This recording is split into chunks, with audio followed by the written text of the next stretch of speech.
This week on Delicious Ambitious, we meet Sally Preston, founder of Babylicious. Babylicious is a frozen baby food company. It was founded by myself 5 years ago in 2001. It was a product that really I wished I could buy. I was having to spend a lot of time cooking and pureeing my own food. All the alternative was jars and cans. And I wondered why nobody produced frozen baby food. So I did. I decided that I would found a company, and a few years ago that's exactly what I did. So we now have two brands, frozen baby food Babylicious, and a follow-on brand for toddlers, which is aimed at 1 to 5 year olds called Kiddylicious. Babylicious started really because it was a product I wanted, but I also had the skills I thought to found a new company. I was a food scientist, had a food science degree, had worked for Marks and Spencer's for 11 years in the ready meals area and doing projects, so pretty much understood how to make the food safe and legal. That was my profession. I had two small children at the time who was 1 and 3, and it was a product as a consumer I really wished I could purchase. So if you combine the technical skills and the consumer desire, those were the reasons why I started this company. I also felt that I could do it. I had sort of confidence in my ability and the people around me to form a company. So that was really how we got started just a few years ago. When I decided to form Babylicious, my idea was simply to produce a product that I wished I could buy in the supermarkets rather than spending ages cooking food. So how did I go about it? Well, initially I realised I had no marketing skills whatsoever, so I employed a company to come up with the brand design, the image, the look and all that sort of thing. So I really outsourced that to specialists. I also had to find a facility who could make the food. I never made the food myself at home. I always made it from a factory which had good systems and technical control. So I found a factory, and then I literally bought I divided the recipes, and then I bought all the raw materials and all the packaging to make my products like cottage pie and fisherman's pie and things like that. And everything started from my dining room. So I did absolutely everything from my dining room. I bought the raw materials, I put the technical accreditations in, I did the marketing, I did the commercial stuff, I sold the products into the retailers, I worked out all the invoicing. And really, like many other people in a similar position, when you form a new company, you have to do everything. And I was a jack of all trades. So there's no role in this company that I've ever not done at some point, and I think that's really important when you grow because you understand how it all works. So I sort of did everything really. So of course, once I'd decided that I was going to create frozen baby food, a Babylicious brand, and I decided that it was going to be sold in all of the major retailers, I didn't really want this to be a small cottage industry. My vision was very much a national brand. Of course, I needed to get some money to fund it.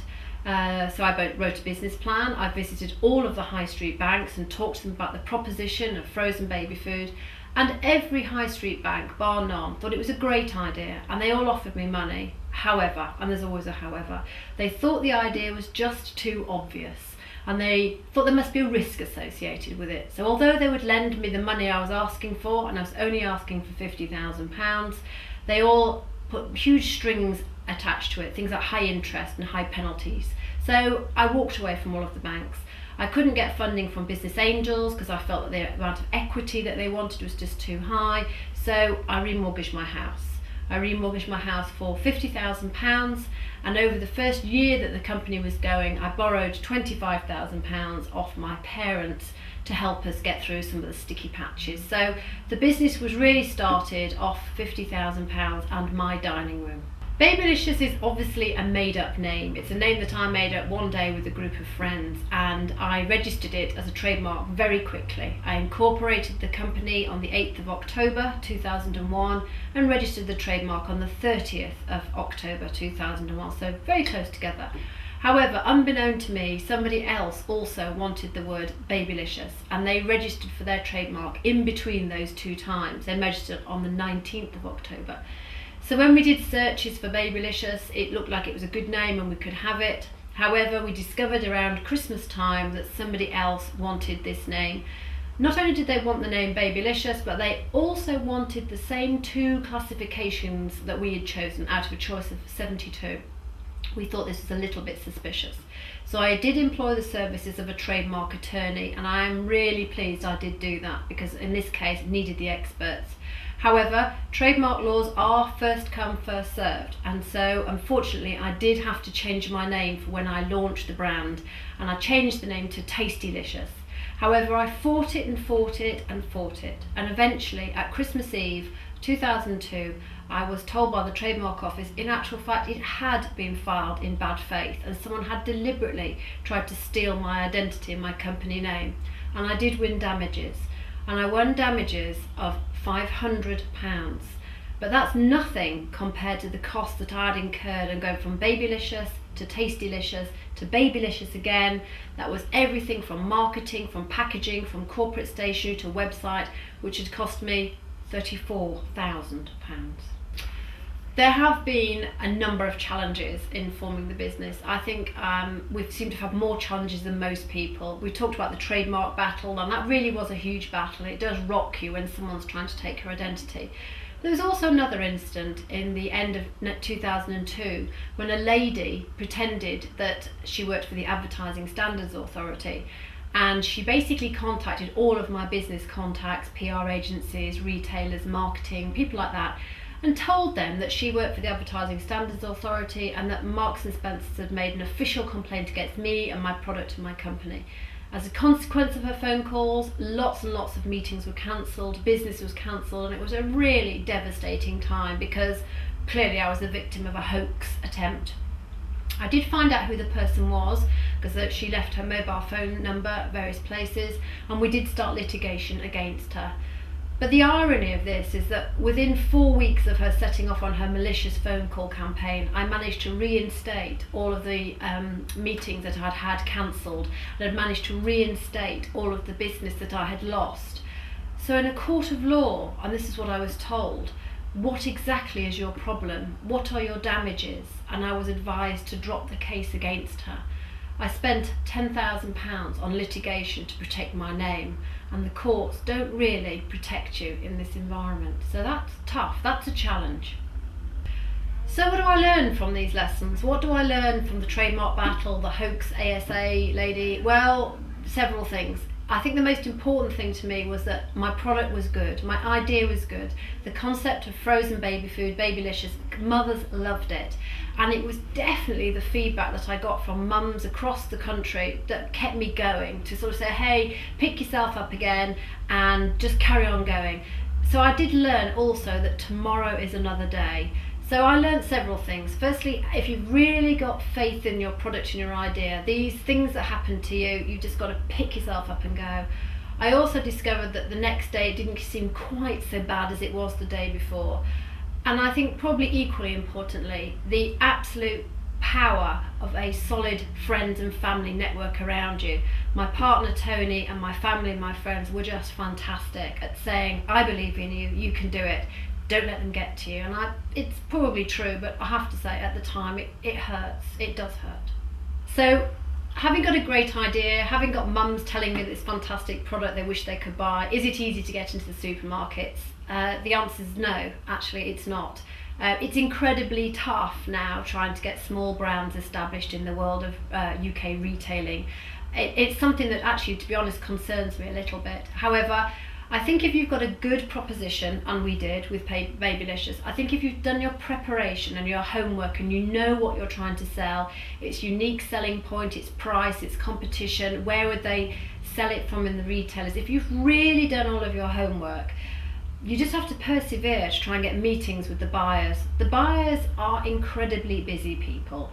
They are worked incredibly hard, and there's a shortage of them. So you have to just give them a reason for spending time with you, as opposed to 59 other people who've also phoned them that day.